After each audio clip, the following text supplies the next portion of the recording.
everybody. Sandy said I should stand in front of my booth because then I'd be a floating head. I'll just blend right in. And I do, somebody asked me that earlier, I do tend to do that. I like to dress in my logo colors because it's kind of a branding thing for me. You don't have to, but I do, and I do when I set up my booth because it's obviously green and blue. Like Sandy said, an Expo booth can be a great resource. It can really give you a kickstart on your business, or it can be just a big waste of money. And you don't want that second thing to happen. And the difference is in planning.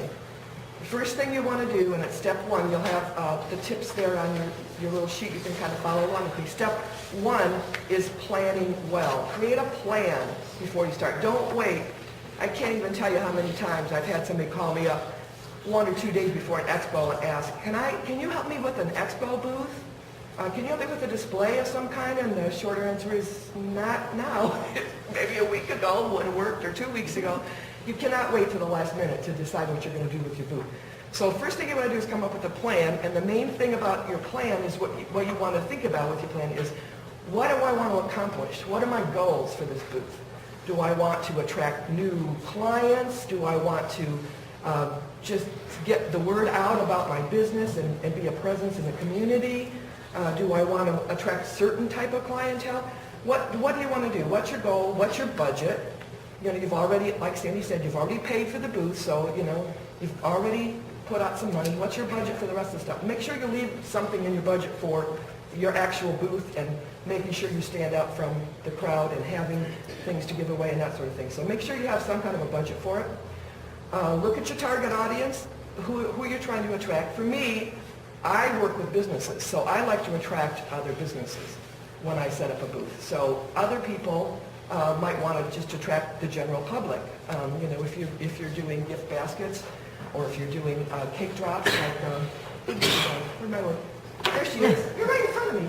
Cake drops, like information. Yeah, you want to attract anybody because anybody can use those products. So you know, if you're in beauty products, maybe your target's a little bit more towards females, that sort of thing. So think about who's your target audience and think about who your best clients are and that sort of thing. And you want to set up your booth to attract those sorts of folks. So look at what you have, what materials you have, what kinds of things you've worked with in the past, then decide what you need. What are your next steps? So once you come up with a plan, the first thing you want to do is start promoting that you're going to be at this booth, and you should be doing that now. If you're going to be at the expo with the booth, you want to start putting it out on Facebook or sending out an email blast to the clients that you already have or people that you've made contact with in the past, and send them out something, a postcard in the mail, whatever you can, to let them know you're going to be at the Business Expo, the Business and Lifestyle Expo, and when the dates are and what you're going to be doing there, and offer them something. Give them some kind of a call to action. If you come to see my booth, I'll give you whatever it may be, some kind of a discount, or you might have special gifts for your regular clients who come to see you at the expo, or potential clients. You might have something a little special, you know, a little bit better than, you know, your normal magnets or pens or whatever you're giving away at your expo booth for your special clients. You might do something like that, and you might tell them that. Last year, or 2 years ago it was, he did that. When Adam set up his booth, and I helped him design his booth, he did something really cool, I thought. He had a big truck out in the parking lot, and he had the scan code. What's that scan code? QR code. QR code. That little black and white scanning thing that you can put on things.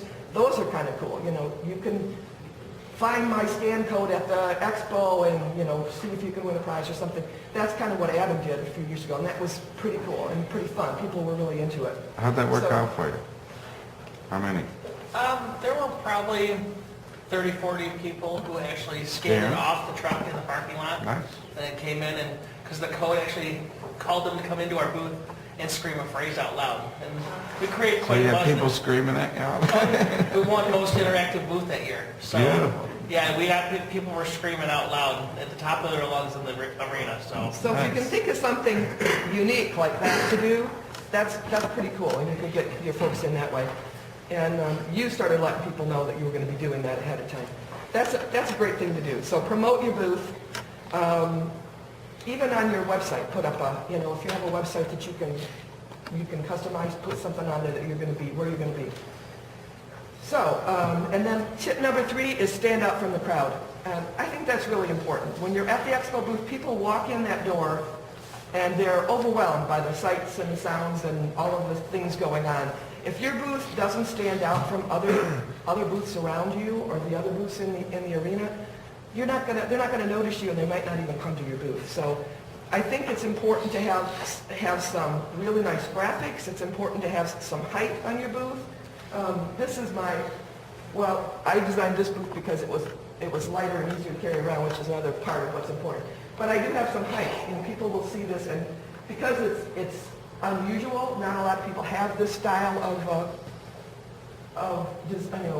display, people will come and ask me about it. And since I do design expo booths, that's a good point for me, is that people will come and say, wow, that's really cool, where did you get that?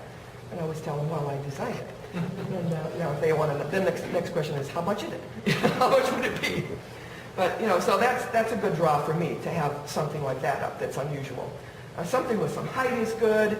Rob's going to show you some stuff he's going to do here in a minute that you do something that's going to stand out, though. Create the wow factor. Be creative with color, eye-catching graphics, grab attention with height, motion, lighting. The other thing I do is this. I do a spinning thing. I've got little, you can see, I think, that I've got little gifts all the way around that I give away. Pens, magnets, sticky notes. I vary it. I have other things. And sometimes I put a bigger prize in there if I've got something I want to give away, like maybe I'll design a free trifold and print it for you or whatever. Something, a big thing, so that you could win that. So people will come and they'll spin my wheel. They see it, they hear it, they want to know what I'm doing.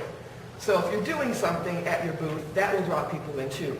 Greg mentioned to me earlier that he rented a Plinko thing for his booth one time, where like The Price is Right. That makes a lot of noise too, doesn't it? Did it make a lot of noise? Going down. So that attracts people. If you're techie and if you have that kind of ability, it's really cool to have a DVD and motion going and a little bit of music or something like that at your booth. You're trying a lot more money when you do that, but that's very attractive to people who they want to come in and watch what you're doing and see what you're doing. So do something like that. Remember that large graphics catch attention better than lots of verbiage. If you have lots of words and lots of words, people aren't going to read all of that, but if you have one big graphic, Adam, I designed his, Adam is in maintenance. You guys probably mostly know Adam, but one of his guys is a big, kind of nerdy looking guy with glasses. And he's funny, and he's kind of got a big head, and he's just a little bit awkward looking. So I think that guy really attracts people to come. People see that and they notice it. For sure, and it's red too. That's pretty colorful. So that's pretty, and he's got his branding thing going on there too, with the red and the gray. So that's the kind of thing you want to look for. The next thing you want to do is you want to set up your booth in such a way that you welcome people. Now, your booth, if you're having, are they 8 by 8 or 10 by 10, Sandy? Are they 10 by 10? Some of them are 8 by 10, some are 10 by 10. Okay, so you've got a kind of a square or rectangle here, and you're trying to figure out where you want your table, where you want whatever else you've got, displays or whatever. And I've seen people set the table up right out here. And I honestly don't recommend that. I think you're better off to put your table back here and invite people in. Get people to come in, and don't stand behind your table at all. Don't stand or sit behind your table. Because people they don't want to bother you. They think, oh, she's on a break, or he's on a break. They don't want to interrupt you and say, oh, well, I don't want to bother him. But if you're standing there saying, hi, how are you, and welcoming people, then they're going to want to come in, and you want to get them to come into your space. And then you want them to show what you're doing at your table, and get them to spin your wheel or whatever you're doing. Another thing you can do is drawing, a fishbowl or something like that. If you have, oh, hi, Jeff, I didn't see you come in. Did you bring any displays? No, I just thought about it. Oh, okay. Jeff does displays too. Anyway, a fishbowl drawing is good. If you have a big, I've done before, a big gift basket. You can see Mary Ellen about that. Mary Jane. Sorry, I always want to call her Mary Ellen. A nice, pretty gift basket is attractive, and people want to enter drawing to win it. So that kind of a thing, get them in, and you want to collect the information as well. So create a space where you're going to get them to come in and you can interact with them. You don't want them to just walk by your table and scoop, stuff into their bag, and they will. So don't put all your stuff out at once, but keep out your business cards and all of that stuff, but just put a few things out and hand them to people and interact with them as you do. Now, tip number 5 is limit your message.